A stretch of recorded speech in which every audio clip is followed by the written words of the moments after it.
আসসালামু আলাইকুম। আমার নোয়াখালীর ভাই, আমার বোনেরা, একটা কথা শুনবেন। কুমিল্লার টিপু চৌধুরী সে আমাদেরকে বলতেছে, আমাদের নোয়াখালীকে সে তারা বলে থাইত্য দিছে। এরে বেডা, তুই কথা সুন্দর করে কইস। তুই নোয়াখালীরে চিনুসি? নোয়াখালী, ফেনী, তারপরে লক্ষ্মীপুর, চাঁদপুর, যদি তোকে কুমিল্লার উচিত যদি ন যাইতো, যদি ন নামতো, বেটা তোকে সংসারে চলতো না। আমরা সবাই নামি ওইখানে প্রস্রাব করি, টয়লেট করি, তারপরে নাস্তা খাই, গাড়িতে উঠে যাই। আমরা ইনকাম করি, আমরা ইনকামের টাকা দিই, তোরা চলস। আমরা খরচ করলে আঙ্গ খরচের টাকা দিই, তোরা ইনকাম করস। তোরা কথা সুন্দর করে কবি।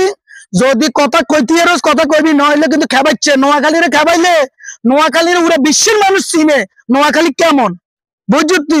কুমিল্লার গুন্ডা করে দিয়ে সাবধান করে দিয়ে মাথা গরম করিচ্ছে, তাইলে কিন্তু অবস্থা খারাপ হয়ে যাবো।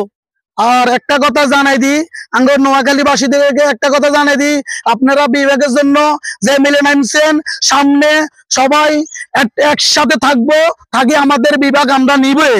কুমিল্লাকে বিভাগ নিতে দিব না। কুমিল্লা কি আমাদের নোয়াখালী কুমিল্লার থেকে 1.5 গুণ বড়। তাহলে সে একটা ছোট একটা ইয়েতে তাকে বিবেক দিবেন নেবে দিশা।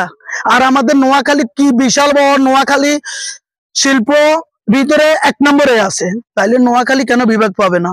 নোয়াখালী তো অন্য কিছু চাইতেছে না, বিবেক চাইতেছে। তাহলে বিবেক নোয়াখালী হইতে হইলে নোয়াখালী বিবেক হইতে হবে। কোন জায়গাতে বিভাগ হবে না আগে নোয়াখালীতে।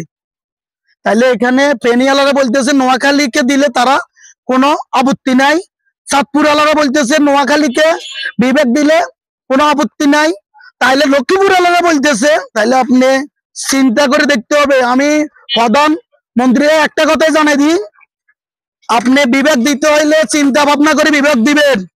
বিবেক যারা পাওয়ার যোগ্য তাদেরকে দিবেন। বিবেক কুমিল্লার ইতরকে দেওয়া হবে না। এটা তো ইতর, এরা হিংসুক। কুমিল্লার মানুষ হিংসুক। কুমিল্লার মানুষ কোনো একটা জায়গাতে যদি কেউ বলতে পারে কুমিল্লার লোক ভালো, কুমিল্লার লোক ভালো না। একটা কথা বলে দিই, যদি আপনারা আমাদের ভিডিওটা যদি পাইয়ে যান, ব্যাকে ভিডিওটা শেয়ার করে দিবেন। আমার নোয়াখালীর ভাই বোনেরা সবাইকে বলে দিচ্ছি।